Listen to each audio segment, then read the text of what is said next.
Who not? Why wouldn't we? My goodness. Getting paid to stream, getting paid to swipe. The best freaking lifetime of my effing life.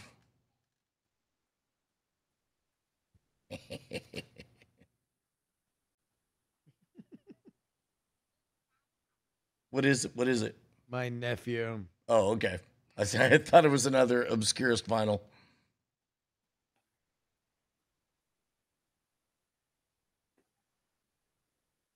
We are live but unstable. There we go. Yeah, sorry. My little nephew has had a real rough go of it because he has a rare esophageal disease, and so he basically had to be put on like the ultimate restrictionist diet. Like he could eat like one pre-prescribed goo for like the last 5 years, and now treatment seems to have worked, and he's gotten a couple scopes, and they've been slowly introducing things back, and then they'll do another scope and see whether or not there's any scarring. That's wonderful. And so he just was able to eat egg for the first time. And he had a quiche, and he hated it. And I so was about to say, I would imagine, are the reviews in? The reviews are in. Quiche sucks. And so he very much cottoned to me when he came down last. And so I'll always, for a while I tried to work it in. So it was me and his aunt, Ashley. And we're like, hey, it's Uncle Justin and Aunt Ashley. And we want to say, and then eventually his mom told us, yeah, he just likes Uncle Justin. He doesn't know why Aunt Ashley is in the video. So how old is he? He is 7. Okay. Maybe even a little younger, but yeah. So he's adorable, and he really likes it when I send him videos. And so he just sent a video back. Although Ashley and I's impression, he's at that age where he's very excited to talk, but he has no idea what to talk about, and so it sounds like a perfect podcaster. Exactly. I was about to say. So like his our impression of his videos are just like, I love you and I love you, but also I love you. Influencer material. I asked Suno to create a Weird Thing song for us. Oh, okay. You want to bring us in with that? I don't know if we should bring us in with it because okay, well, go ahead and play it. All right, let me know if you hear this. Ready to dive into the unknown, podcast that'll make your mind blown. Weird things with Justin, Brian, and Drew. Take you on a wild ride. It's true, exploring mysteries, unexplained, from UFOs to the paranormal domain, with witty banter and intellect to spare. These real heroes will keep you aware, unraveling secrets, uncommon and strange. You'll never see the world the same way again, so buckle up and let your curiosity soar on weird things. I say pause it right now. Unless there's a curse word, we should definitely play this. I missed all that, Brian. What was Oh, that? I was saying just stop the fight. Stop the fight. You've already won. There's one more. Want to hear the other one? Well, okay. You play whatever one you want as long as there's no. Oh, curse words. we're coming in with it. So Yeah. Either we play that one again or we play a new one. Okay. All right. So here I'm gonna count you in, and then we're gonna go. Ready? 3, 2, 1. Get ready to dive into the unknown, a podcast that'll make your mind blown. Weird things with Justin, Brian, and Andrew. We're gonna take you on a wild ride. It's true.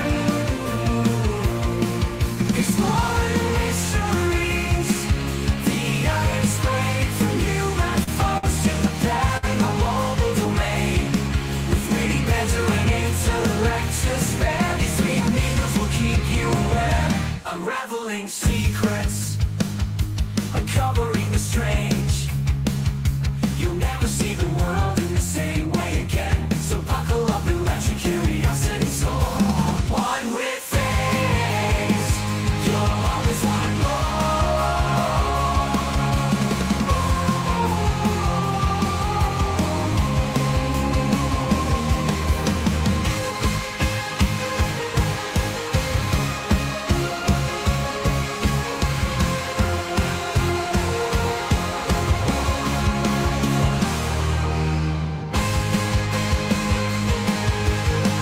This is where we should fade it out and tease the episode. On this week's I was Weird about to- Things, I was about we to have say. this and this, and now back to the show. We promise it is the podcast. Oh. Hello and welcome to the Weird Things podcast. That's the first time we ever heard that song. We just typed in "Write a Weird Things podcast intro" and gave it our names. And that was Suno AI that wrote that. We had two versions. We played one. Said, okay, let's try the other one. And they're like, Brian and Jess are like, let's just go open up with the other one. Like, all right, nothing unsafe about that. And there you go.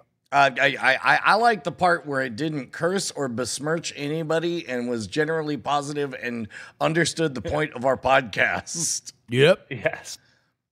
Yeah. We talked about this before in previous episodes. And this week we have a new contender besides Suno AI. We also have Udio, which is actually some of the team members from worked on one of the Google Music projects. They have created that. They've had some stuff that's gone viral. Have you heard Dune, the Broadway musical? Oh, who hasn't heard of Dune, the Broadway musical? I don't remember all of it, but if you hum a few bars, I think I'll hum get a it few back. bars for Okay, you, Brian. here we You go. ready? Yeah, I'm ready. Paul Atreides of Arakeen, the greatest leader we've ever seen. They say that he's the listen Al Eyes bright blue and hair jet black. You should see him ride on a sandworm's back.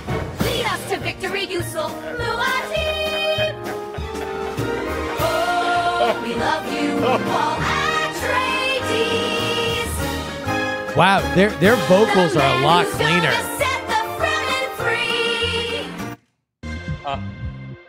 So that was Dune, the Broadway musical by Bobby B on Udio, one of the staff picks right now.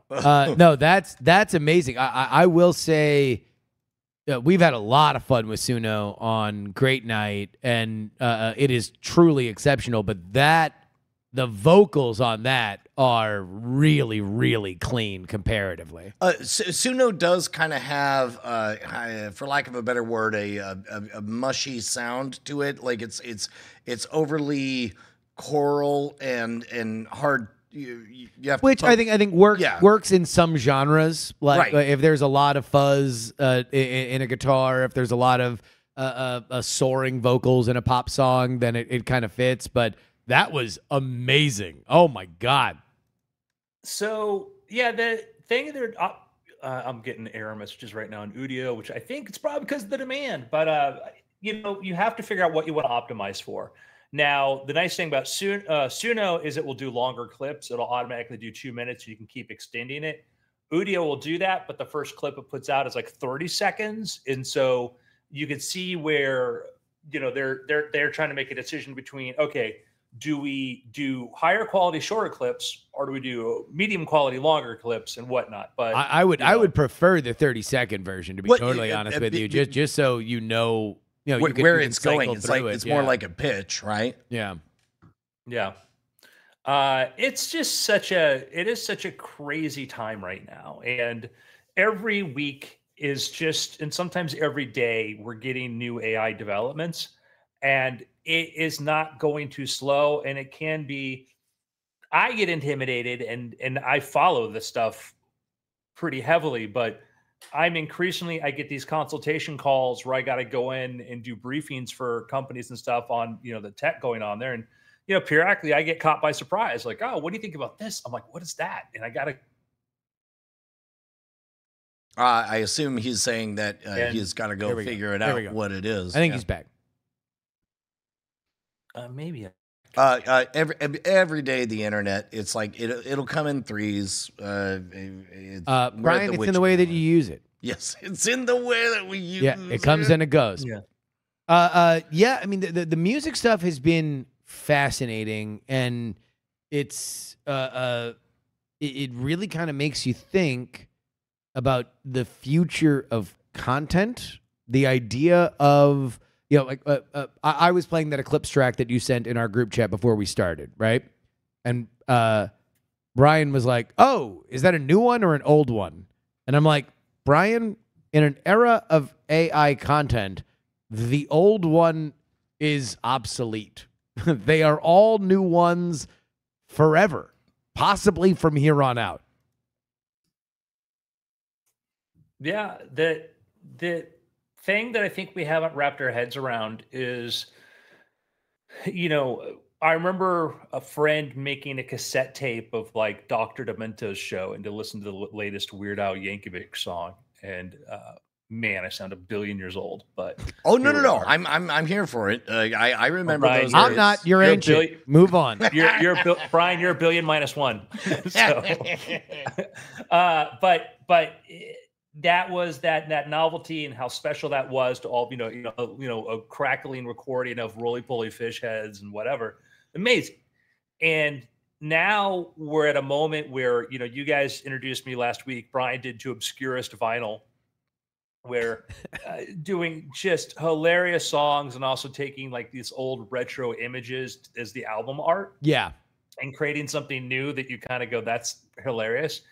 And we're in this point where you get a miracle. You can have a miracle at the snap of your fingers. You could get a song and there are going to be debates about, oh, is it as good as this? Is as good as that? Like, I don't know. I was laughing my butt off to the Obscurest Vinyl songs as much as I have with other things. If you'd said this was, other than the voice, like, oh, this is, a new Weird Al or something like that, I'd be like, oh, cool. And they're like, haha, pull out the label. It's AI. And you're like, yeah, it's really fun and cool. And we've talked about this on After Things. We also know that there's a human curating it. Like at the end point, there's somebody who had an idea and wrote the prompt, and there's somebody else who decided this is funny. And beyond that presentation, if you're not aware, TikTok, there is an account called Obscurest Vinyl. We won't play any of the songs because they are almost universally just filthy, but they all follow this. The best of them follow this very, very specific pattern. You're on TikTok. There's a lot of TikTok that has a young audience where you are reintroducing old things in new ways to an audience that has not experienced them. So the reason why I got fed that was because I get a lot of like music documentaries and interviews from old musicians about X, Y, and Z. And so they knew I liked that and I like comedy. And so Obscurest Vinyl made specifically for that, with the idea, the promise, the inherent promise in the name being, look at these songs that are really good but never got attention. And you quickly realize that these are not just novelty songs from the 50s, 60s, 70s, and 80s. They are parody songs that are really, really, really obscene. I would say more raunchy than anything else.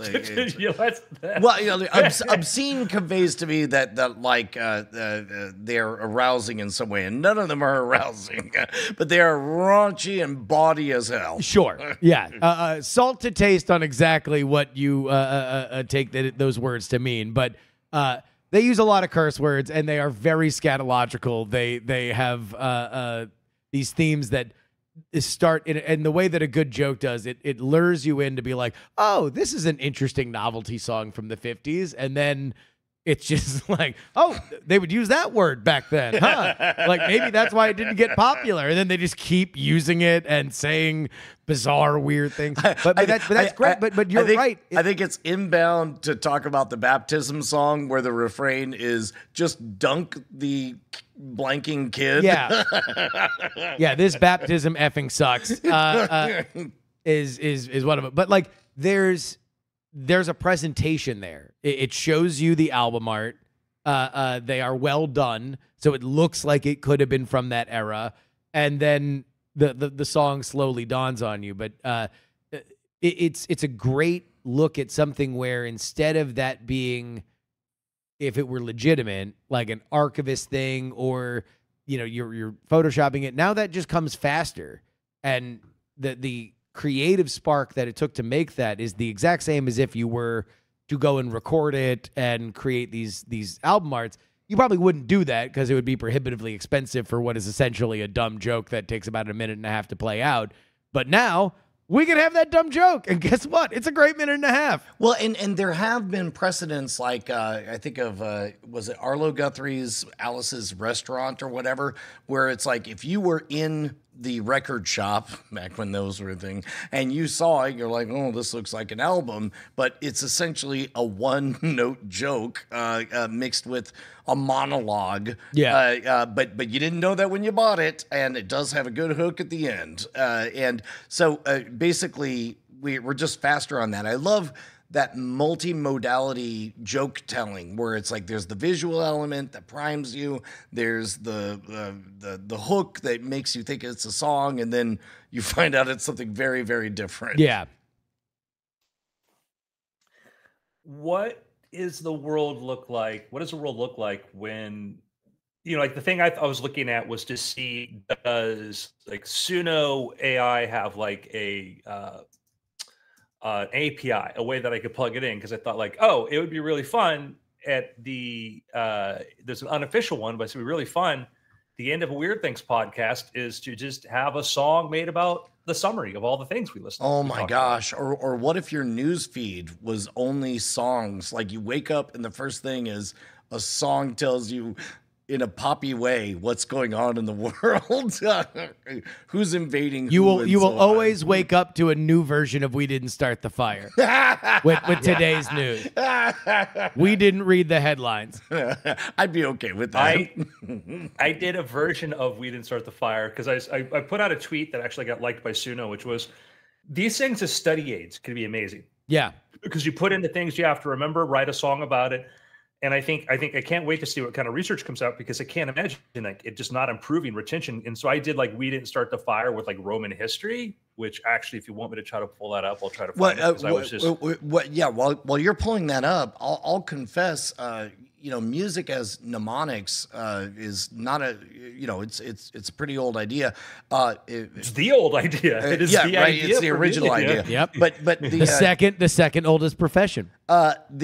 I remember in 6th grade, we had to memorize I don't know if it's a canonical D150. Oh wow, I lost the word. What's the word that modifies a word? Modifiers. Preposition. Oh, sorry. Yeah.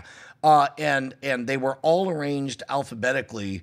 And part of the reason I did well on that test was because I put them to the tune of the theme song to The Facts of Life.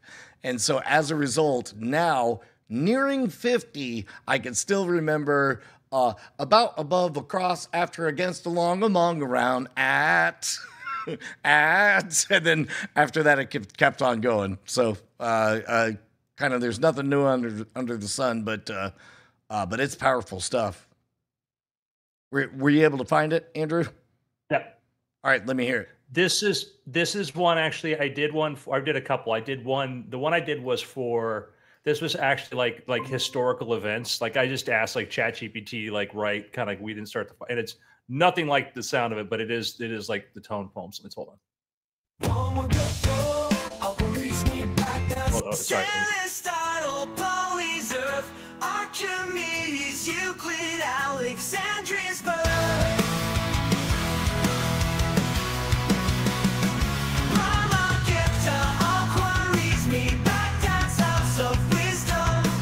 Ibn Haytham, Fibonacci, Roger Bacon's vision. We didn't start the quest, it began with questions since humanity started.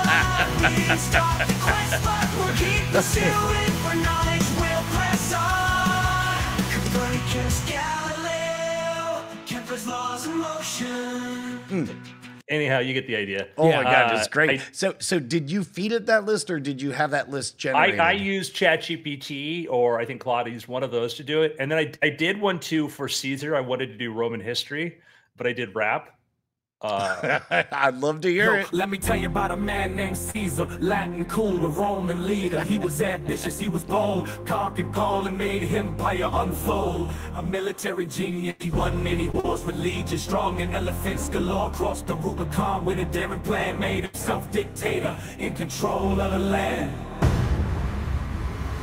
He brought reforms, made the Senate shiver, gave the plebs a voice, made them feel bigger, improved infrastructure, built great wonders, but not everyone was fans of his thunder. Another version. Yo, let me tell you about a man named Caesar, Latin cool, the Roman leader. He was ambitious, he was bold, conquered Gaul and made empire unfold. And Isaac Newton.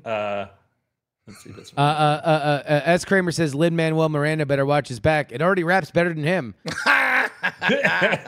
Also, like this, I completely sincerely believe is going to revolutionize education for a lot of people, because like if it's an easy hook and it already matches things that you like, you're going to remember it. Here's that Newton. Isaac Newton was a prodigy, a brilliant mind, destined for scientific odyssey. At Cambridge he studied math and physics with great zeal. His ideas would soon transform how we see the world for real. Isaac Newton, the father of classical mechanics. And another version, just Born in Saints from free, Isaac Newton was a prodigy, a brilliant mind destined for scientific odyssey. At Cambridge he studied math and physics with great zeal. His ideas would soon transform how we see the world for real. Isaac Newton, father of classical mechanics. anyhow. There you go. So, music for study notes. Yes. Absolutely brilliant, and it does show. You know, obviously we've talked a lot about pushback to AI, but the reality is that this wave is coming, and it is here, and it is being embraced on a level that it is because it is useful. And what we are seeing now is what can you do if it took less effort to do it, right? So like everything that you just did, Andrew, in a world previous, it would just be effort too far to even think about, to have somebody... either if you were going to do it yourself, it would be a pain in the butt. If you were to hire somebody to do it, it would cost a lot. Now, but at the cost of enter, yeah, hell yeah, you'll do it. I did want to. I thought it'd be fun to do a diss track from Leibniz to Newton because of the whole. Oh yeah, because they both claim credit for calculus. I got a bone to pick. These so-called laws, they make me sick. You think you're the father of calculus? That's rich. I was writing fluxions while you went in the crib. Integration and differentiation, that was my creation. You just copied my style, a blatant imitation. Took my ideas and claimed them as your invention without giving me credit. That's academic tension. Your theory of gravity's got no action at a distance. My moan tell the truth, yours are full of inconsistencies. Action principle, nah bro, that's optimal. My God works in mysterious ways, not clockwork mechanical. I've got mad respect from you at a Lagrange. Bernoulli bros, know I'm the real deal. So anyhow, I did one also just on Claude Shannon too. This is who? Claude Shannon. He's the father of information theory. Basically, the guy, the Shannon limit, understood like how much information can you actually like communicate through. Basically, like everything kind of that we have awesome today with computation stuff came from Claude Shannon. So do a little. Try this. Okay. After this, I have an idea. Got a T16, a mind for math and a knack for machines. At MIT, he made his name, father of information, rising to fame.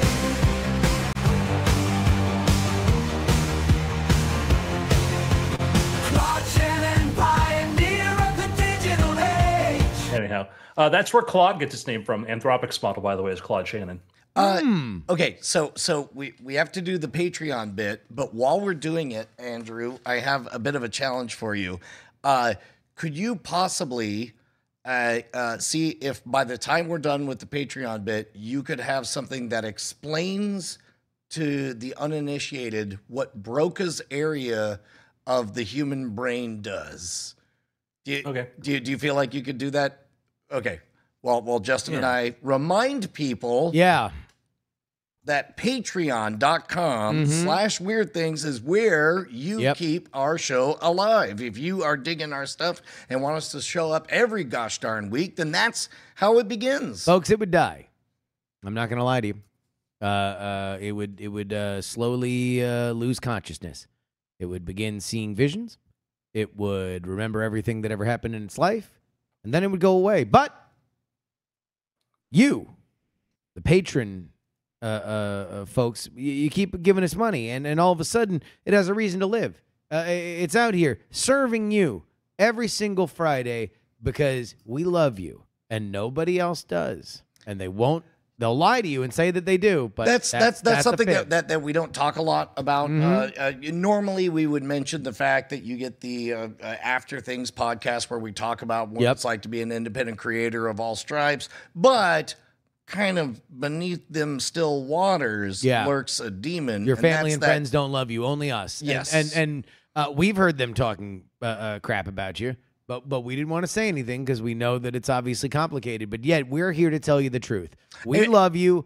Give us your money. Well, and we talk about goblins a lot, and we imply that we might have found out what goblins are. Yeah. It turns out goblins are all of your family and friends. Yes. Anybody who is not us. I'm sorry. Breaking news. Patreon.com/weird things. Do you have something for us, Andrew?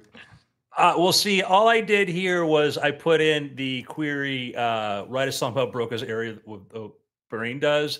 So this was, Udio was the first one to come back. Suno's still figuring it. And I had ChatGPT write one, but let's try. This is the song titles, Articulate My Core. Words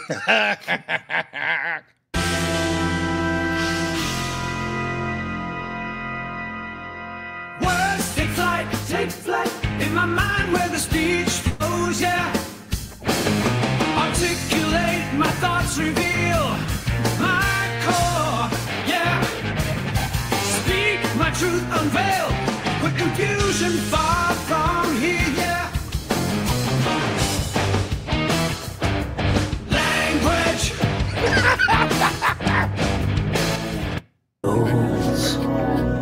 Right, this is another one. In the folds, the folds.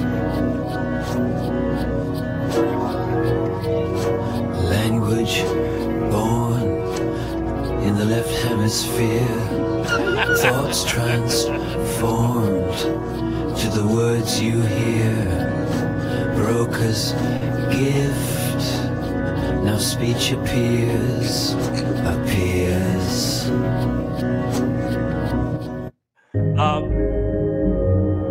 And just so you everybody understands, I didn't have enough time to go actually have like ChatGPT write the song. So I just took my prompt was write a song about Broca's area of the brain does. Amazing. And from that, it figured out what the hell I was asking. So that was Udio that did that. Let's check in on Suno. Again, as these things become popular, their servers get hit a lot. But and the Udio, that was only 30 seconds, but man, we got the Pink Floyd version. Oh my God, I have to hear the Pink Floyd version. Or is that what we just heard? Yeah. Okay. Yeah. I mean, listen to this. Yeah, it is. What an age. And now I'll talk to you like things that are going to take a little longer. We saw the videos of Sora, which is OpenAI's video generation model. Now, the challenge for these things are you're not going to get a video model to do something that an image model can't do right now. And if you told an image model right now, let me look through the windshield of a car, have a nun driving, a monk in the passenger seat, and two penguins in the rear, and I'm not aware of any image model that will do that. That there may be some really sophisticated prompting you might have to try to be able to do, but the thing I've mentioned this term before, it's called variable binding. And that's where it's one thing to say, do a portrait, of Einstein, do a portrait of a woman in an astronaut outfit. But when you say put a wristwatch on their right hand and a milkshake in their left hand and put something in the back, you're asking the model to put all these elements and assemble them together. Now, we as humans, we do this naturally. We keep track of things a lot. We're very good. You ask an artist to compose a thing, we can do that. For AI models that have to plan everything in the interaction, that creates orders of complexity because the interaction of this object interacts on that object and that object and that object, and there's a lot of calculations that come into play there. So that's the way you can sort of test models. Like there'll be like a new version of Stable Diffusion or Midjourney, like, oh, it's amazing, it's so better. It's like, and yeah, like it will be very aesthetically pleasing, but the other metric you have to look at is the logic. Can it do placement of objects? And the earliest version we saw of this was fingers on hands. You know, these models are like, these things that stick off of the wrists, you know, like, I have to count them. Is it really important? And then we're like, no, you need to count them. Be precise. Like, fine, I'll do that. But even the state-of-the-art image model right now, as far as variable binding, is DALL-E. And if DALL-E can't do something, then a model like Sora is not going to be able to do it. So when you think about like, oh, when is video going to replace the film industry? I don't know if it ever replace it, but you're going to be using it for a lot of things. Some things sooner, some things later, but some things that are complex are going to take a while. Yeah. Yeah. And the more the people, I mean, I think this is where prompt engineering and stuff like that is important, but also I think more to your point, just understanding the limitations of the tech and where it's where it's amazing, where it isn't, and why there are failures. I think what we are moving past, and geez, you know, this is a lot of the lessons that we learned on the internet. We are just speed running things that took a year are taking like 2 months. But I think we're kind of past the point of like, LOL, tech dumb, tech stupid. Look, I asked it for this thing and it didn't do it. I keep asking it for this thing and it won't do it. Like, I think we're kind of out of that, at least amongst the vanguard of tech people already, which is like fascinating because it only started like 4 months ago. Well, I'm quick to point out to, forgive my use of the word normies, that it's like, they're all like, well, I typed it in and it said something not true. And I'm like, accuracy is not its game. We're getting there on accuracy. But for now, creativity is extraordinary in the AI space. Yeah. So I just tried this with the on Udio. If you click on it, let me just share this. This is pretty cool. I didn't know this. I'm learning as we do the show here. I clicked on the thing, and you have the ability to say extend. So I took the first thing we played from Broca's, and I said extend, and so it made it 1:06. And you can tell it add it. I was just gonna say, for those not familiar, Broca's area is linked with the human's capacity for language. So hopefully it's also a great Nick Cage, John Travolta movie. So you can add here. So what I did is I clicked on the original version. I said add a section and added it. And I clicked on that here. And so I can say add another section. So I can add another section. So I'm not even going to write it. It's now going to extend that by basically taking that 30 seconds, adding another 30. So we're at 1:30. And then I can go click and say add outro, and then add an outro to it. So we could play this later at the end of the show or whatever, and we could see what the whole song sounds like. But kind of, I like the interface. Saying I like it because like I like that version. Every time you do it, it spits out 2 versions of it. And you can then choose the one you like and continue to extend. You can customize. You can write your own lyrics. You can do a lot of neat stuff. And I think that a lot of musicians, you know, will probably use this because it's a great way to test a song. Yeah. You know, it's a great way to sort of test something and then do that. And then you could be like, great, give me the instrumental version. You know, if you're a musician, like give me the instrumental version and I'll do that. Well, and that's one of those things in the iterative creative process. There are some people who love white paper, and there are other people who want to start with something and figure out what's in there. You know, I'm part of the latter. So it's like, give me something and then let me hear it. And I'm like, no, it's wrong. And then I have to ask myself, why is it wrong? And then I have to fix it. And then it becomes truly something original at that point. Yeah. One of the things too is that the cost of these generations is extremely cheap. It is like stupidly cheap. And so we talked about before the idea of using songs to create things to help memorize. And I mean, I was just talking about this with my wife the other day about how I could imagine if I wanted to do a thing in the future, is I could have, one, I think that we're going to have videos, we're going to have everything that's going to be a video surface. You're going to have high, laser projection systems, things like this. Then you can have anything it could be, and it could be literally, I could walk into my, office, and if I wanted to look like the Harry Potter library by just projecting onto the walls. Yeah. And the idea that you have AI continuously generate like, hey, Andrew, I made a rock song today about your itinerary for the day. And just the idea that we think about, oh, what happens when we use AI to replace Netflix? What happens when generative AI is everywhere? Yes. In everything. That's the biggest thing. I mean, the utilities of this technology is its inexpensiveness and its speed, as well as its power. The power is what everybody focuses on, the creativity, but the real super exciting part of it is that it's going everywhere.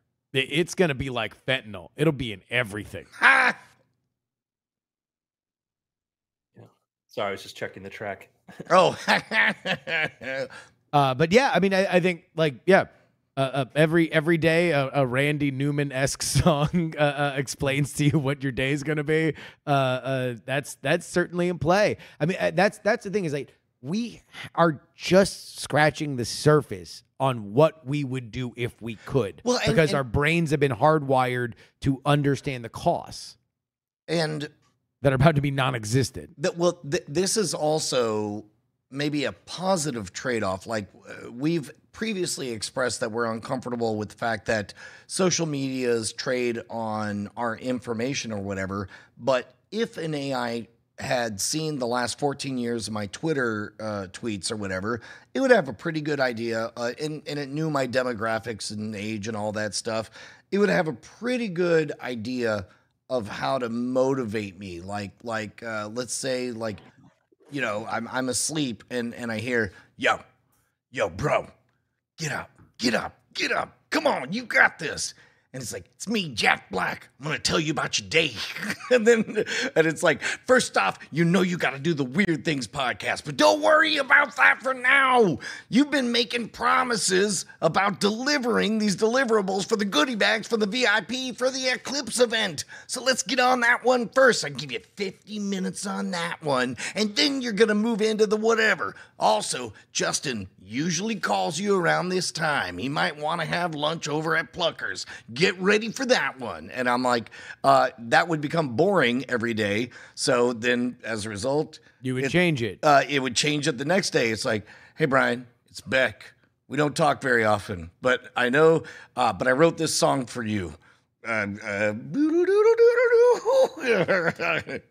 that's my favorite Like a Beck song. termite choking on a splitter. Yeah. I guess, and that's the thing is that what's exciting about it is that it's new and it's all possibilities, and so much of it is happening so quickly. And right now, as Andrew and I have been talking a lot about the amount of models, the speed in which they're iterating, and the cost for them it's brain breaking what's coming. It's too cheap to not be everywhere. It's too powerful to not be beloved.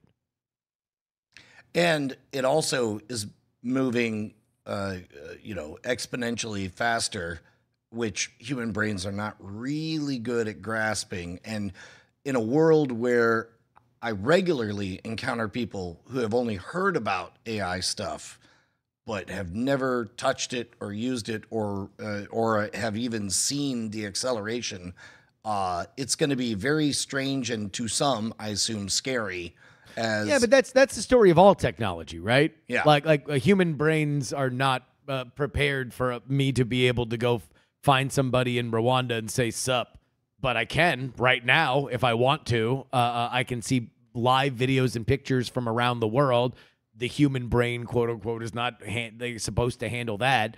It'll be fast. We're going to feel the wind in our face. There's going to be a lot of things flying by us that we're like, wow, I didn't expect that to happen.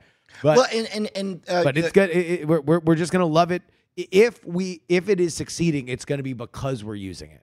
Well, and you're right, because in Tim Wu's book, The Master Switch, he paints a pretty good portrait of network effects where, like, you made a telephone, great, you go from point A to point B, but then everybody starts doing it. And that is also, you're right, I withdraw my proposal.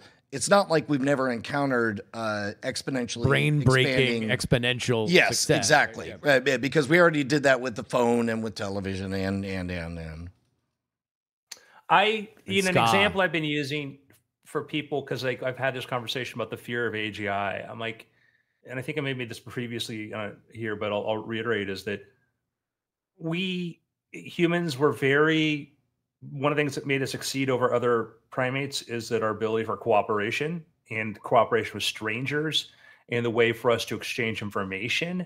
And when you want to think about what is an AGI going to be like, well, imagine I took 10 super brilliant people, put them in a room and gave them a lot of money and tools to do things. Well, that's called a startup.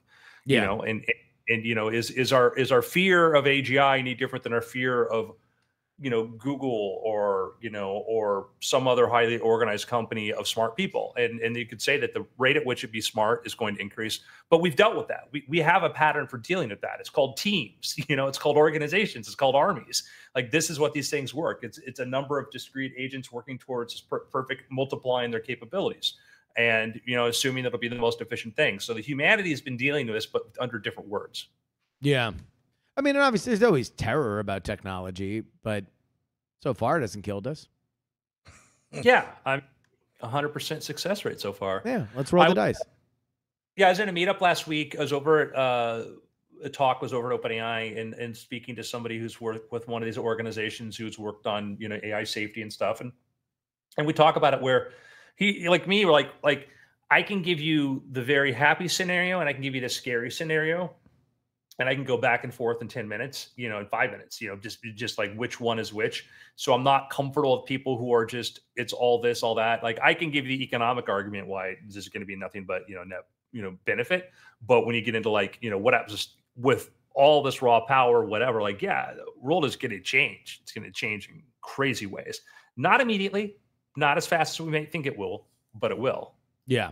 Do you agree with the hypothesis that in the short term, we're not going to see individual AI agents causing trouble, but we're going to see bad actors using AI to enhance their bad nefarious actingness? Yeah.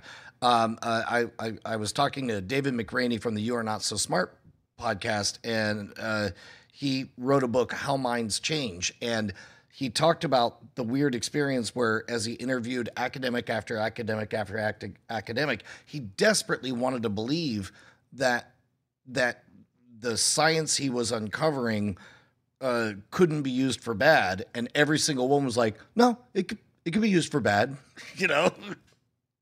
Well, yeah, and that's the thing, is that we want to, you know, man, we've gone through this with the whole pandemic thing where every day the evidence is just, it just bolsters the case it was a lab leak. You know, the Proximal Origins paper, which is supposed to say, look, it came from the, you know, the market.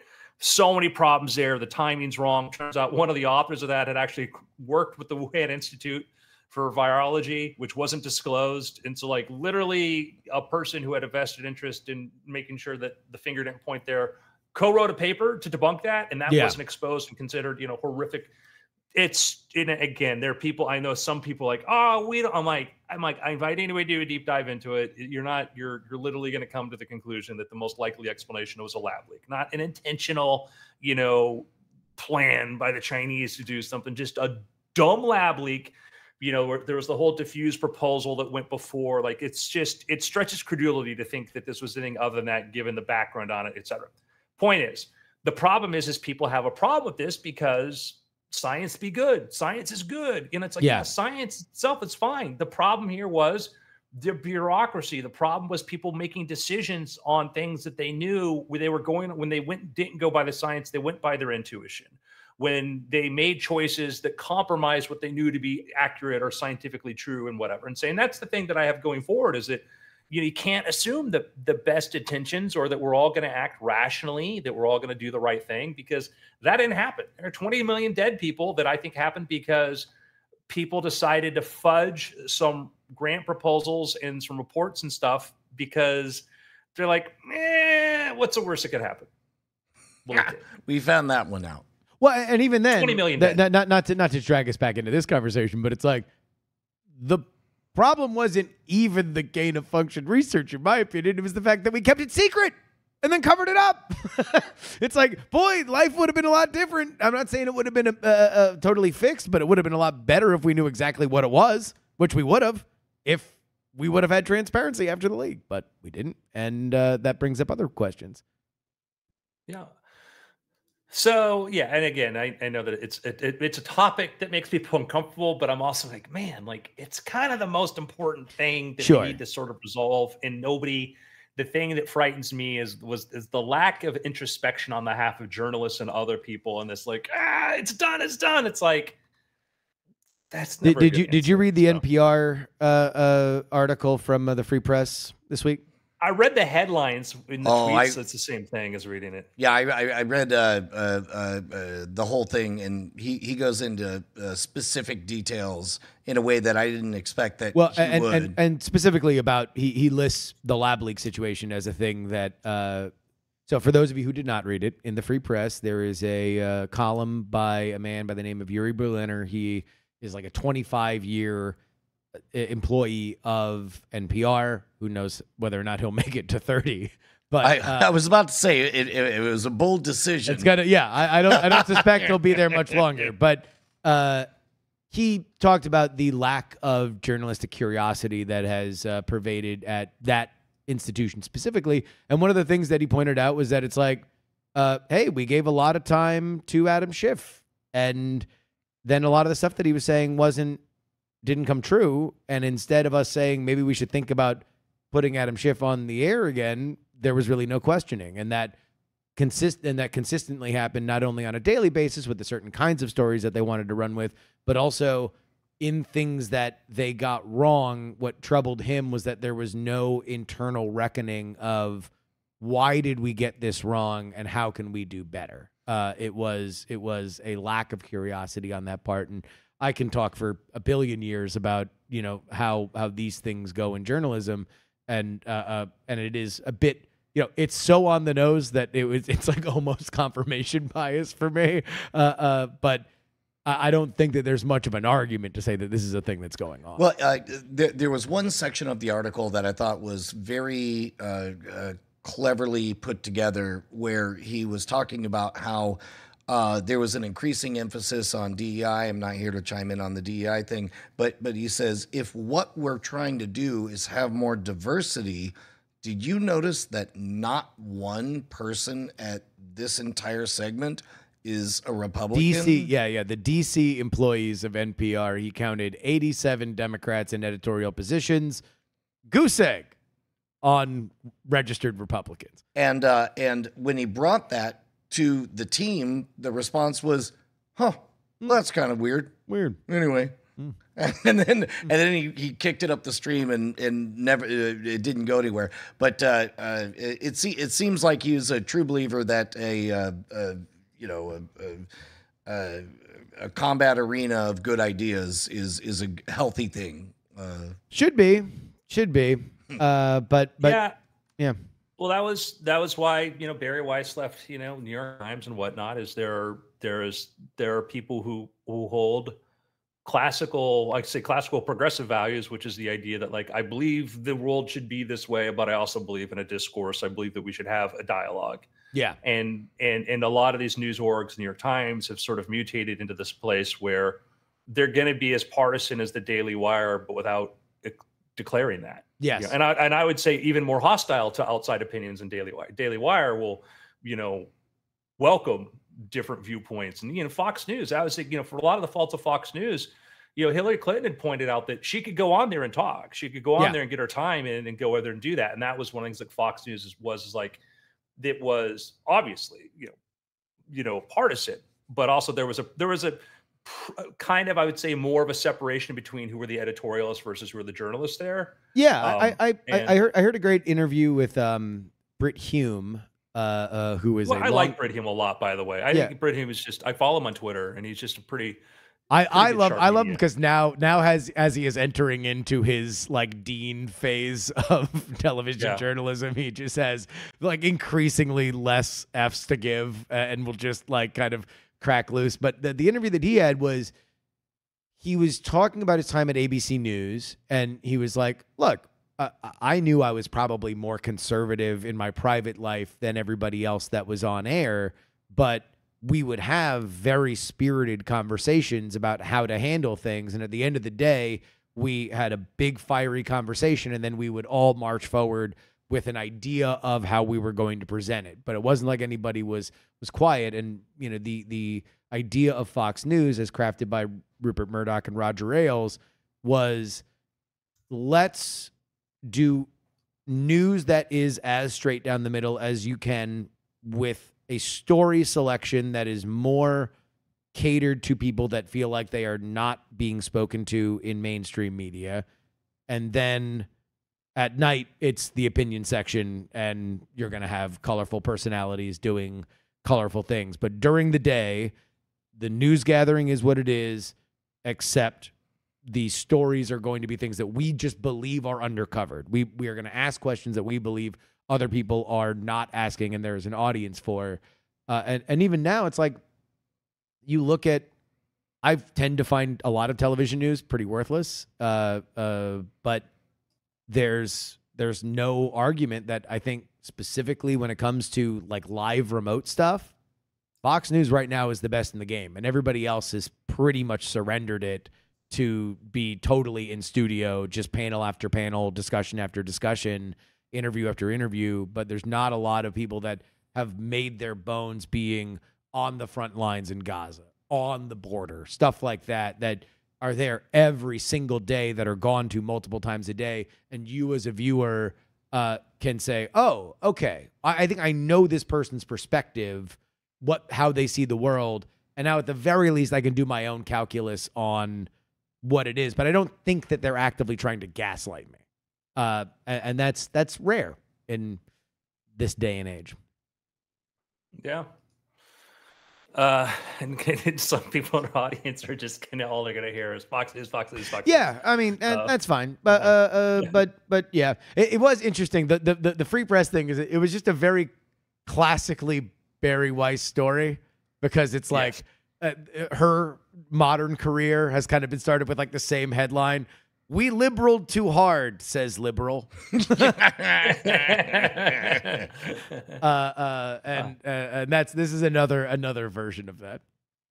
Yeah, but yeah, and I guess like the sort of the main thesis here is just the idea that you really do want to have an environment where you're exposed to different ideas, and sometimes it is not the most comfortable thing. And I would say we certainly saw this with like the 80s and stuff, with like these Christian colleges that were very insulated and sometimes put out people who were very naive about how the world worked. Liberty University. Sorry, go ahead. Yeah, and that was disturbing, because sometimes it felt like the product of some of these wasn't all that different than what we'd be getting from, I don't know, some school in Iran. Yeah. And then we see that on the other side of it, and even colleges now in many places, the concept of the idea of a safe space, going from one like, hey, when I get stressed out, I want a place to chill, to like, I never want to encounter an idea that's unpleasant to me. And like, well, listen up, Buttercup. That's not a good way to prepare yourself to the world. No. The world is filled with uncomfortable ideas. Speaking of uncomfortable, I got a pick if we want to do picks. Let's pick it up. Look, I have made a name for myself by being really, really nasty to anybody who craps on a adaptation of a thing they love before it comes out. And I understand it comes from a place of fear. You love the thing. You don't want to see the thing screwed up. Then they came for me because I love Fallout. I have played every iteration of every variation of every game, starting from Wasteland and I went back and watched the movies that inspired the visuals from Wasteland, like A Boy and His Dog, and so on. I played Brotherhood of Steel, Fallout Tactics. I played every single version, and I love this world. The fusion of cheery optimism and horrific wasteland violence has always been a special place in my heart. And when I heard that the folks who did Westworld were going to be handling this, I'm not going to lie, One of gentlemen. the producers, Brian, one of the director. There's a big team there. I'm not going to lie. I for a brief moment Skeptical. became nervous. I am proud to report I am 4 episodes in out of the 10, and this thing rules. They got everything I wanted, and I'm not going to give any details, but boy, is it good. Boy, is it good. And I just loved it. I've loved everything so far, and I will continue to love it. And that is, you know how Brian sincerely means it? He didn't go on to give spoilers. Look at that. Look at that. And by the way, nary a metaphor. Wow. I just flatly told the truth. Look at that. Oh. That's great. That is next on our list. And we now actually do have time because we finished, my wife and I, The Regime on HBO, starring Kate Winslet. It is a 7-episode miniseries about a fictional Central European country and a increasingly despotic legacy chancellor played by Winslet, who is doing a Liz Truss impression. I loved it. I loved it. There's a moment where you wonder whether or not it's going to veer, because it is a silly show. There is a surrealist element to it. You wonder whether or not it's going to land in a big comedy kind of way, or it's going to take its characters seriously. I am here to say it takes its characters seriously. It never stops being surrealist, but it is actually telling a really interesting story with all of its characters, and they all hit resolutions that I thought were interesting. So if you are into political stuff at all, or you like Kate Winslet, she's great in this. The Regime. My pick is, it was very nostalgic for me because I remember being a young British pilot traveling to the Japans and visiting there, and my experiences. My time living in Japan was very similar to Shogun. Really, really similar. And I can't say that my boss there had committed infanticide, but I wouldn't rule it out, I've been, my wife and I are like 3 episodes into Shogun. Really dig it. I like the production value a lot for what it is.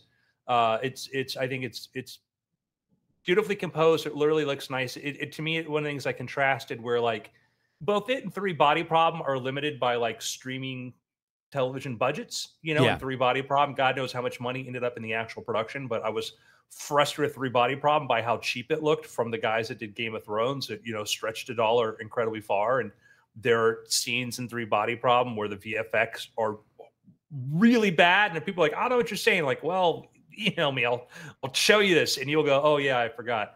Someone in the comments said Andrew declared war against the Portuguese while living in Japan. Funny you should say that. One of the things when I was there, I hung out with, I met a girl and her mother. They were like Christian missionaries there. And because my father had ran into like, their father or whatever, someone said, oh, you should meet my sons. They came out to meet me once, and we go to some location or whatever. And I'm not trying to be a jerk. It just came naturally. And I go, what's really interesting here?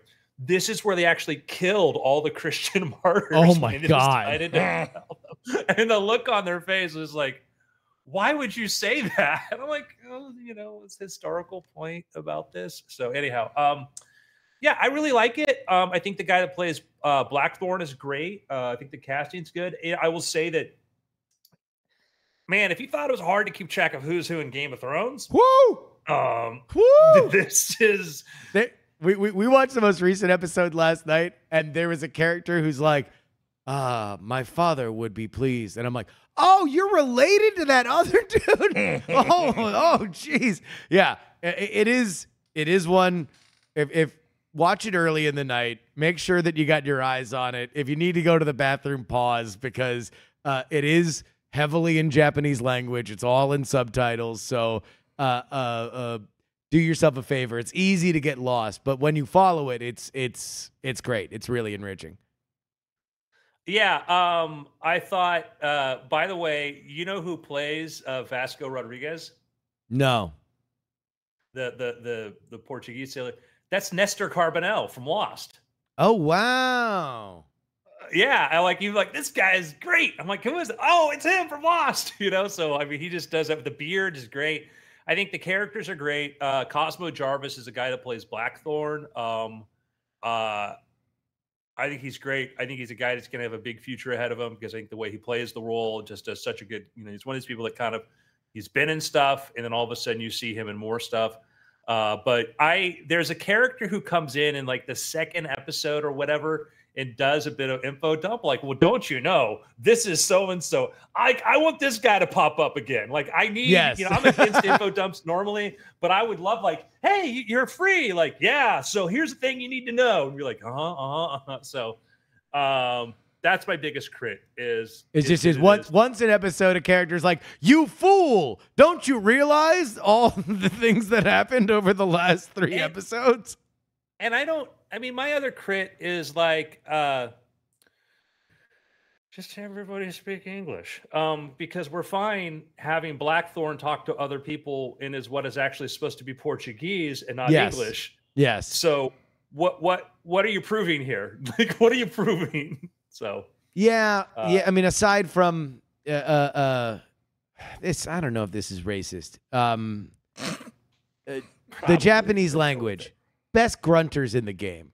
Nobody grunts like a Japanese language speaker, and boy, are they great. If you are an enjoyer of Japanese grunts, oh man, a smorgasbord in this series, Shogun.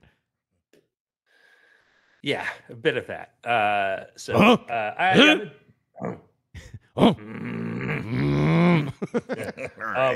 Very much enjoying it. Like I said, the production design I think is really well done. Comparing that to other shows where like I mean, there's just none. Oh, exactly, because it's shot in Vancouver, where like every cheap show has been shot ever, and it always just looks like a bunch of dorks running around in costumes in the woods. The fact that they make it look like they make it look like medieval Japan is amazing. That was a measured glance left and glance right from one Andrew Main.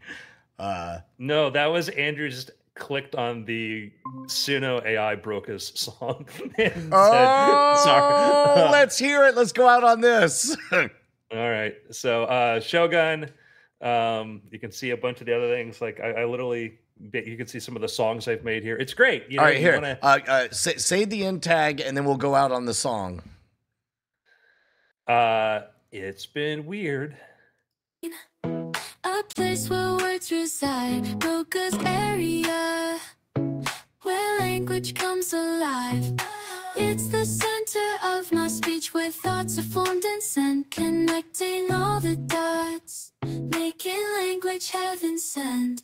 In Broca's area, the words come alive. It's the magic in my brain that helps me thrive.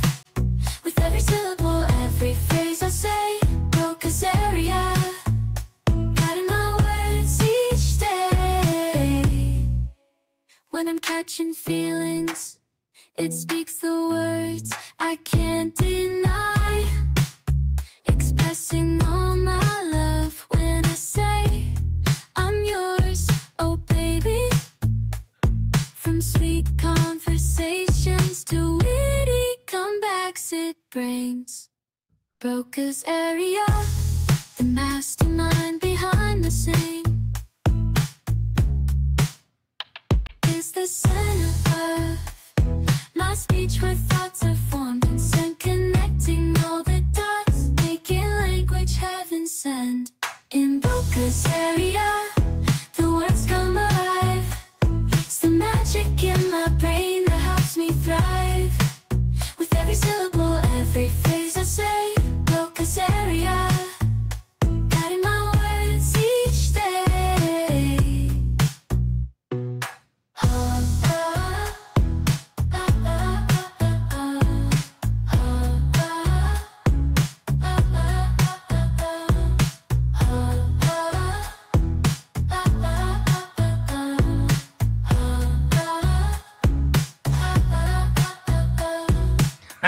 We own that song now. Mm-hmm. You let everybody Schoolhouse Rock in, nothing else. Okay, all right. I just nailed the ending of the recording. Let me run to the restroom and we can hop into after. Sure thing. Man, I like it when all three of us are really excited about our picks.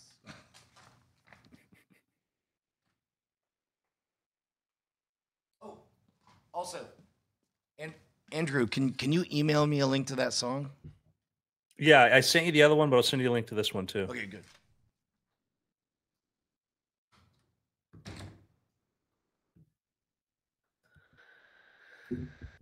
Udio, is that the other one? Yeah, Udio.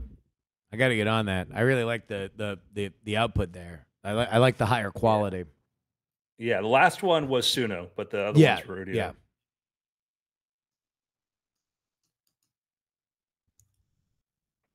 All right, I'll be right back.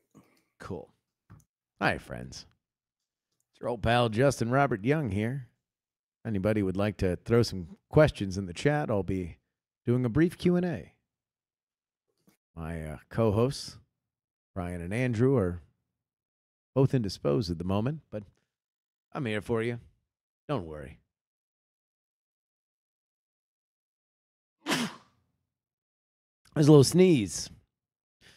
Natural reflex of allergy season here in Austin, Texas. Hopefully the weather's good where you are. It's gorgeous here. High of 82. Right now, a brisk 80. Whew. Whew. Can't get any better.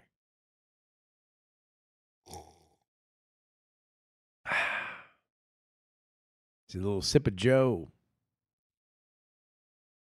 Keep the mind sharp. That's what I always say. Well, thank you for your questions. We will now be wrapping up our Q&A as Brian is back. Oh, did nobody ask one? Oh, it went great. All right. I have a brilliant idea, and I may have to leave early to go build this and go get it funded and then flip it. One of the biggest problems right now, in AI, they talk about is like trying. Do we want to be? Should this be on the podcast? No, this is dumb.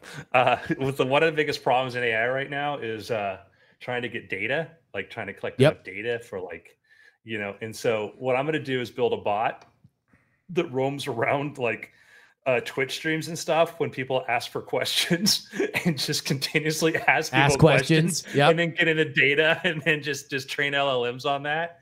Like, class lectures, things like this, like, hey, Professor so-and-so, how would you explain the integer of this? That would be a net positive to society. I'm not gonna lie. All right. Yeah. You want to take us in? All right, get ready. Yep. 3, 2, 1. Hello and welcome to the Weird Things Podcast after show called After Things and How to Save Things When You Screw Up Your Intro Things. I'm Andrew Main, joined by Justin Robert Young. Hello.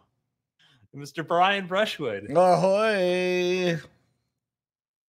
So one of the things we talked about previously before, and it's one of these terms that, like, I would say, gentlemen, you guys have known me for a considerable amount of time. my track record for saying, hey, this is going to be important is pretty good. Yeah. Well, I mean, I would say it's 100%. Like everything you've said that you thought was important, you definitely said it. I'm trying to think of. There's got to be one in there. No, well, Brian's statement was literally that anything I said was important was something I said. So Yes, I'm glad you were there for that. I caught you. There, Okay, Brian. all right. I was clearly Of not all- listening to you, so I could think of my joke. Which, by the way, I failed at. Of everything I've said it all. You know.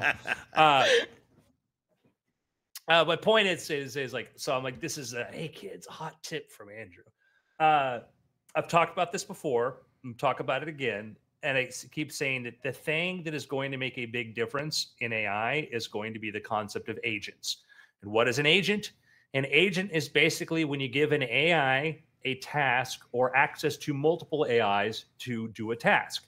Let's say you wanted to, a simple version is like, I need to write a report. And you can see a simple version of this with a GPT-4 and ChatGPT or Copilot, where you say, hey, get a bunch of data, like economic data about this. And it does a bunch of searches, and it gets a bunch of searches and has that result data, goes back in, it compiles and says, here's what I found out.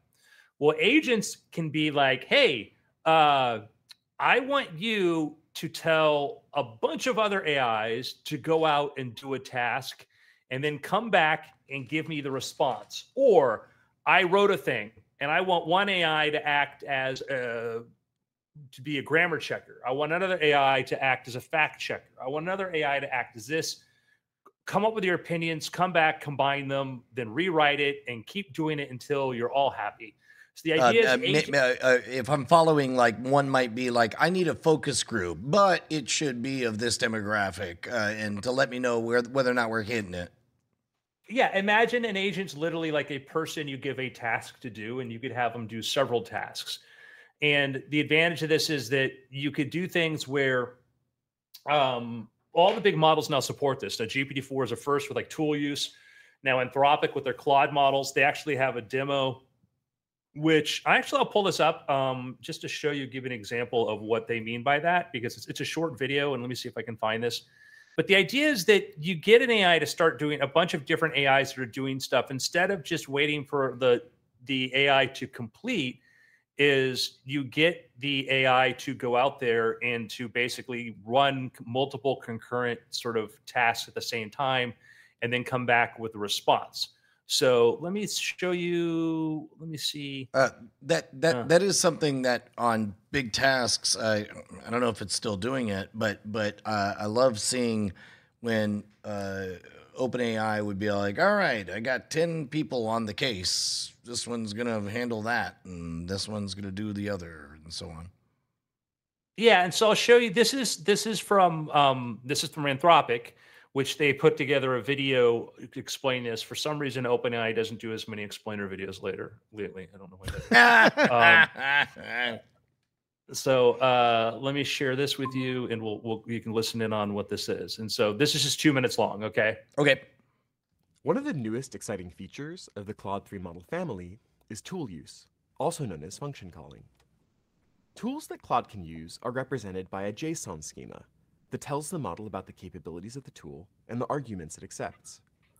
During generation... So just to interrupt, so tool use is thing, it's been in GPT-4 since last year, but the idea is you can say, and it'll go like you could say when GPT-4 runs code, it knows, oh, I can run code. When GPT-4 does a search from the web, it knows I can search the web.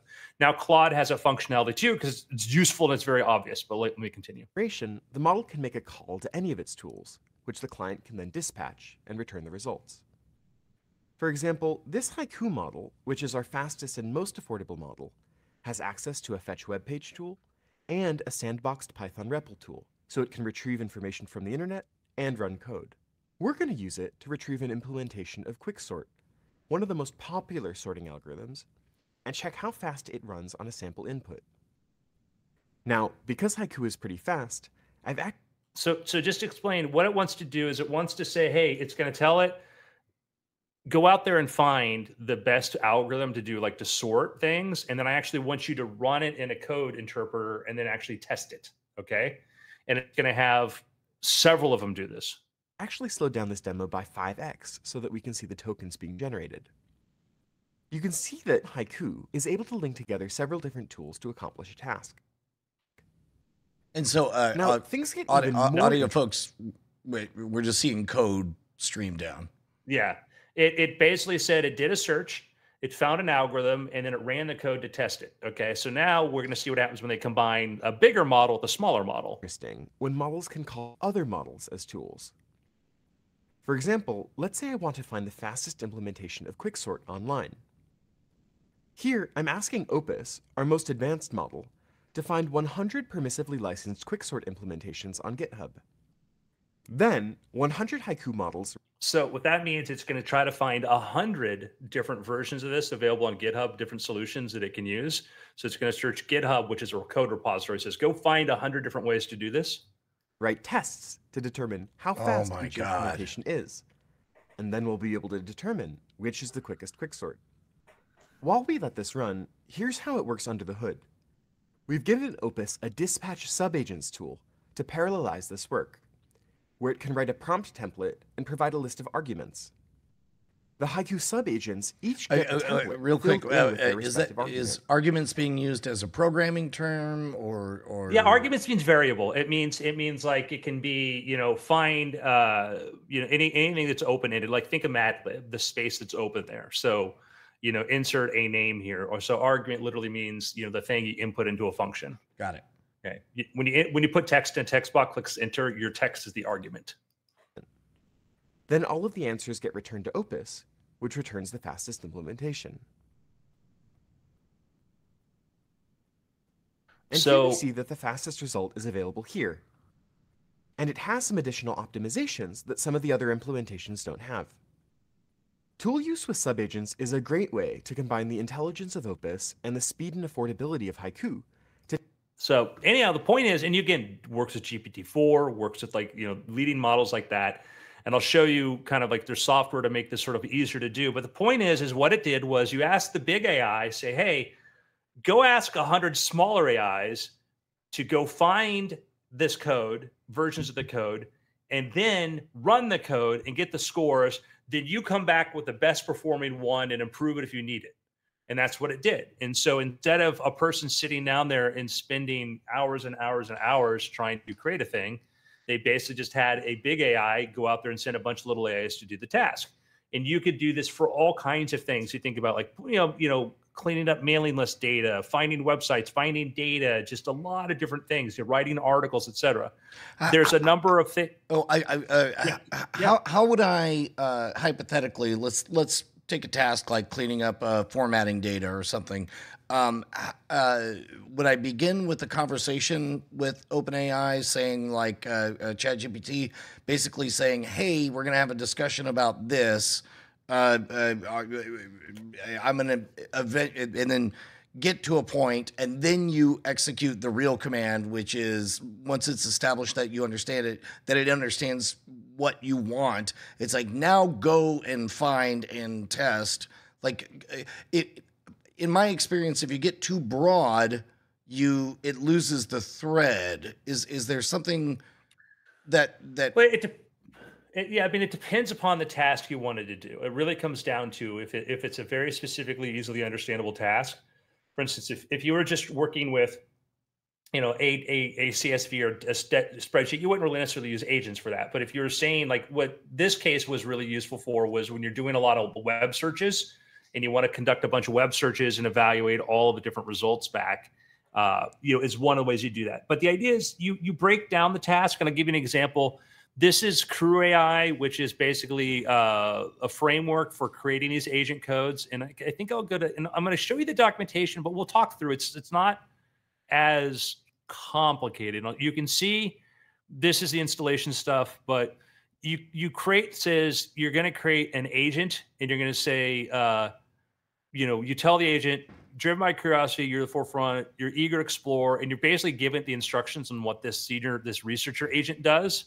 And then you have a writing agent. And you say, okay, you write, this is your backstory, this is how you do it. It's a little bit what you talked about, Brian. So you're creating one agent, it's just going to be a researcher, another agent's going to be a writer, and then you might create 100 versions of each, right? And then here we have our task. Are you identify typing somewhere? Because we're only seeing the. Oh, I'm sorry, guys. I need to press the share button. So I'm typing in my head. So this is showing the Crew AI, basically the code.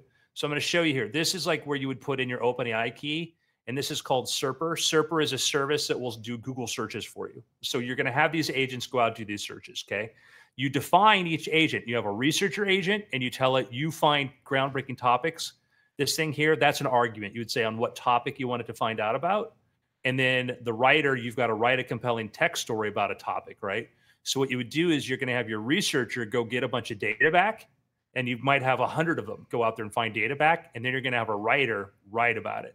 So those are Brian, you talked about when you give it the instructions, you do this, you're actually breaking that down for each agent to what they're going to do.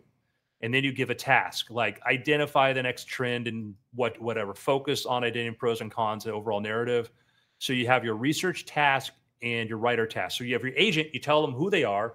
The task is what they're supposed to do. And then you would form a crew and say, okay, these are going to be my agents. They're going to do this. These are going to be the tasks. And I want you to do this like 100 times or whatever. And then you give it a topic, AI in healthcare. And so what'll happen is it'll spawn a bunch of researchers that are going to go do Google searches to find stuff about AI in healthcare, bring the results back in, and then the writer agents are going to take that and they're going to go write up their reports about it. That's insane. So there's a lot of things that if I had infinite time and energy, I would do, like figure out how, let's say, recently, we'll just use Scam School as an example. Scam School channel hit 2 million subscribers.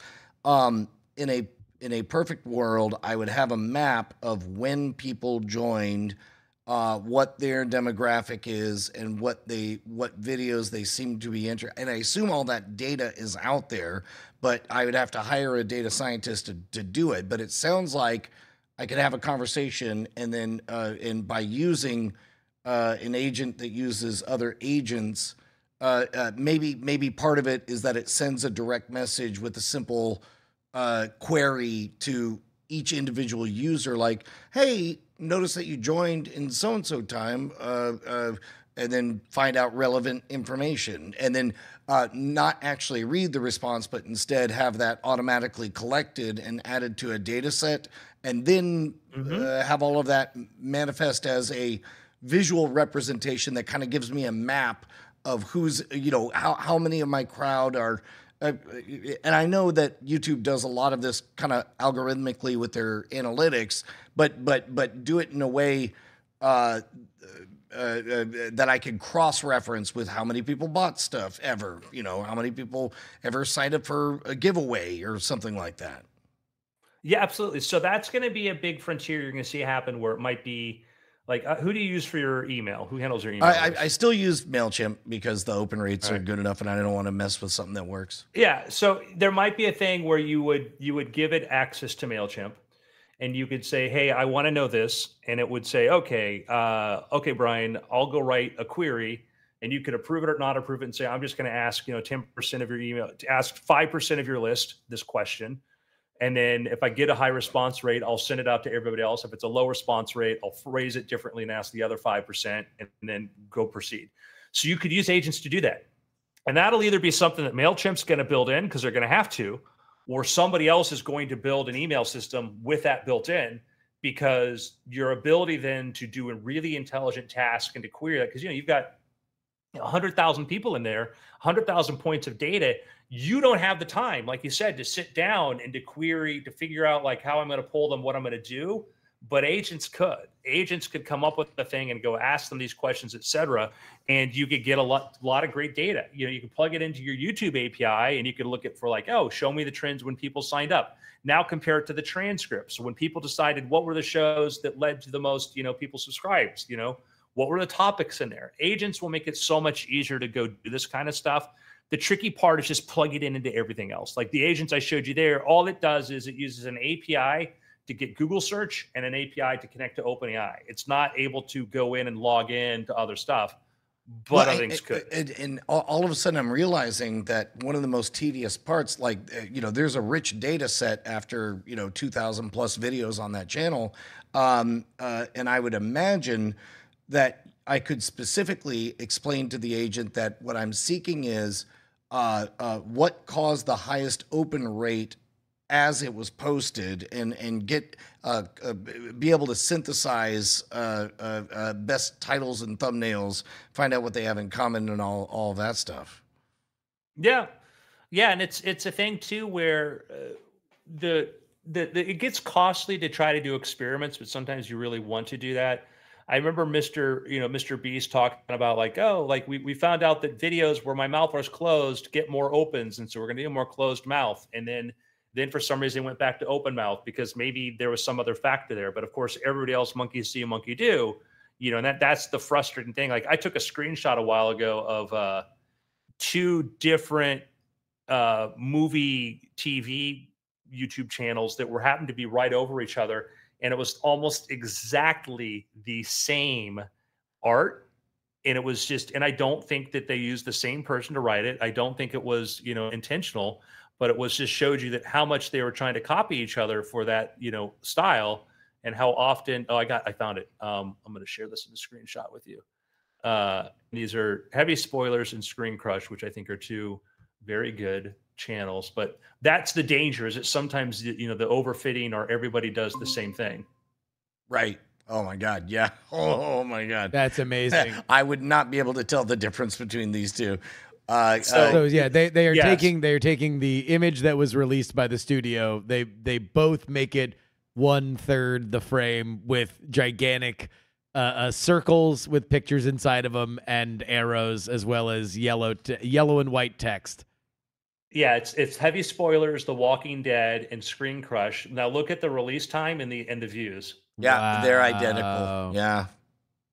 And Wow. they're 2, they know each other. They're both great channels, by the way. And it's just that's that. And there's probably talking and communication about what works best. But I was laughing because I'm like, it's the Office clip. It's the same thing. Yeah. And they're stylistically very different, but it's just that's one thing that happened. Down to the time codes. Like, clearly they had figured out best practices for their audience is 16 to 18 minutes, and one is 16. And they're one is probably 18. literally looking at each other in terms of comps. Like, Yeah, it might be the case. But so that's one of the things that you allow for the agents is to do a lot more experiments, is to try different stuff.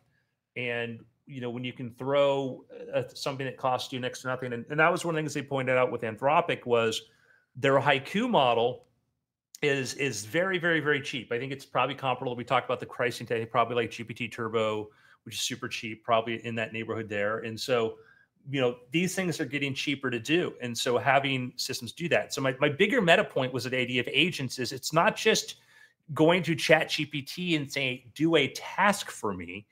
It is using ChatGPT to then perform a number of tasks, to go do a bunch of different things. And this can involve it calling other models and saying, smaller, faster models, just say, hey, go do this and then come back to me. You could use this with, let's say you trained a model that there are some models that claim to be able to predict, how well a song will perform, And I'm highly suspect of a lot of that, though, because it's past fitting, not future fitting. But anyhow, let's say you had something that did that, and you'd say, okay, cool, write 5 songs for me. Use an agent to tell me which one seems to be the best one. Then now go to Suno and Udo and create 10 versions of it from each one. Then come back and have the AI, the agents go in there and tell me which is the best one. You could do this all from within the AI environment, or do you have to create a Python script that runs on your computer? You would have to build. This would be a thing you'd have to build. You might be able to. In GPTs now, by the way, GPTs are the way like OpenAI has. I don't know how much we explored those, the current state of that, but I can show you kind of where those are. Let me make sure I don't show anything I'm not supposed to show. Well, just an FYI, I do have a hard out because I have to shoot ads, but if you want to show it, cool. But I'd love to. Yeah, I'll show it right now. Yeah, Okay. I'll show it now. So what they have now, OpenAI has the ability that you can go create GPTs, which are basically ways to have GPT perform tasks, and they can call other functions. So you can have a GPT like this is a chat GPT thing that acts as a chief product officer. This is a music teacher. This is Adobe Express. I don't know if you played with DALL-E, by the way, lately, because they have the improvements for it where you can do things like, watch this. I'll do 3 guys podcasting about paranormal topics. Okay, and we'll see. And what's changed is it's going to take a little while. Is you can now edit. You can now go change this, swap this out. There's a tool that pops up that lets you do that. So the point I'm getting is like the tool use and the agents, these things are just increasing a lot. And so we're getting past just using these things to talk to. There's a little adjuster, by the way, here for aspect ratio, telling it what aspect ratio you want. So we're going to get an image here, and we've got the Andrew Heaton podcast. Yeah, we have Auntie Donna on the screen. Yeah. So we use this one. So now watch this. I have a tool here, and I can put it'll Yeah, I can say we'll try like this. That one. all Say, sucks. add a trophy. a woman. Oh, like a woman in the middle. Oh, that's great. We'll and see if that this also works. simplifies the prompt so you can make some of those changes more accurately than trying to stuff it all into the initial thing. So we'll see if this works. But yeah, go ahead, Brian. There is kind of like a style to DALL-E images that I've been able to sniff out here and there. Would you be able to say something like, make it photorealistic as though it was taken with a Polaroid of this exact scene? Yeah, you actually probably don't want to use the word photorealistic because that often implies not quite realistic. But yeah, you could try DALL-E prompts. They did a lot to sort of create prompts. So we've added. Yeah, she's not amused by this podcast. Nope. Right? Like most women. That means they nailed it. Could you just give the prompt like more realistic, like a photo, or? Yeah, you could try. I mean, you would want to start from scratch on that. Yeah, we'll do a new one. Okay. I'm going to use Nikon. Yeah. By the way, that is a pro tip: is to know your lenses. 50 millimeter lens or what have you. And so we'll try that because like DALL-E, what they did is they tried to optimize for just like super simple prompts to give things that people are aesthetically pleasing, but they do lean towards this sort of hyper realistic, cartoony sort of feel, which I have not, to be honest, played around a lot with, trying to see if I can get away from it because like I find it cool for some things and other things it's just not a style that's is useful to me, but. It's that trying to find that happy medium between what's a tool that average person's going to be happy with versus artists. And wow, they're a little better, but there's the second one. I think there's a market difference. Yeah. Hey, I got a medium pick.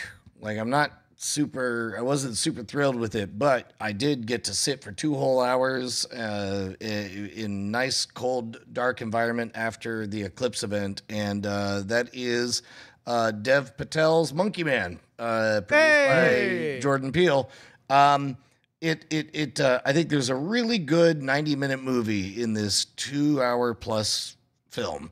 It's a bit on the nose on the hero's journey beats, spends a lot of time in very effective ways showing him as a low status character, and the fight scenes are good when they happen. And then there's a lot of other stuff that I may have almost fallen asleep during. But are you familiar with why I sent this trailer to Andrew immediately the first time that I saw it? No. I met the one and only Andrew Main when he was doing an after-school program, which was entitled Monkey Man's Magic Hour. No kidding. Yes. Oh, Andrew was, and in my heart is the Monkey Man. And so the fact that this movie came out and had nothing to do with Andrew Main is enough for me to give it a 0. Yeah,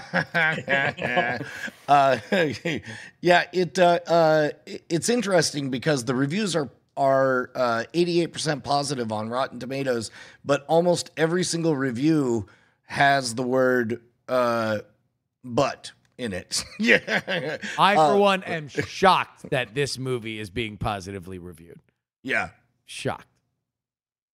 There's another, I don't know if you saw, there's an Indian film called Animal, which came out a while ago, like a few months ago too, which I think there's some comparisons to that. Another Indian action movie, right? Yeah, action revenge flick. Yeah. Yeah. I was, Monkey Man. It's fine. I can't claim it. This was a class where I remember I taught people how to walk like different primates. Indeed. Oh, I remember. Yeah. There's a difference. You learn once you learn the difference between tree dwelling animals that brachiate versus things that are ambulatory. It's a big thing there. My pick is Shogun. We already talked about it, but watch Shogun. I really like the Shogun. Yeah, my pick is YouTube. YouTube's pretty awesome. I spend a lot of time on YouTube. You got any channels? Yeah, give us a channel you like. I'll give you again, my perennial favorite, which I'm using the word wrong, but is certainly Fireship, which is a great one for tech stuff. Learning about all tech stuff. Obscurest Vinyl, by the way, is there, not a pick because it's dirty. Everybody heard me stay very far away from it. Let's do a Heavy Spoilers. Heavy Spoilers is pretty good. Good pop culture. Yeah, but yeah, Fireship, and there's Beyond Fireship. Fireship's great because you may have heard about the was it the XZ exploit, which is basically, long story short, there was a vulnerability in the way that data was being stored in Linux because somebody maintained a piece of code and got tired of maintaining it and turned it over to this really helpful person to maintain it, who may not have been working for the Chinese secret government police. Whoops. Who knows? We don't know. All we know is that Linux had a huge vulnerability because open source is great, but also open source means not getting paid, which means I get sick of this and you handle it. And sure, I'll happy to handle this. Yeah. Cool. So Ni hao. I'll be happy to handle it from my home in Ohio. Yes. So yeah, check that out. They've got great explainer videos. It's amazing. So that's my pick. It's been after. Nailed it. I'll get these posted later tonight. But now I got to pivot. But that there was a good one. Yeah, look at that. See you later, friends. All right. Take care, guys. Bye. I'll play some obscurest vinyl. Nope. Okay. All right.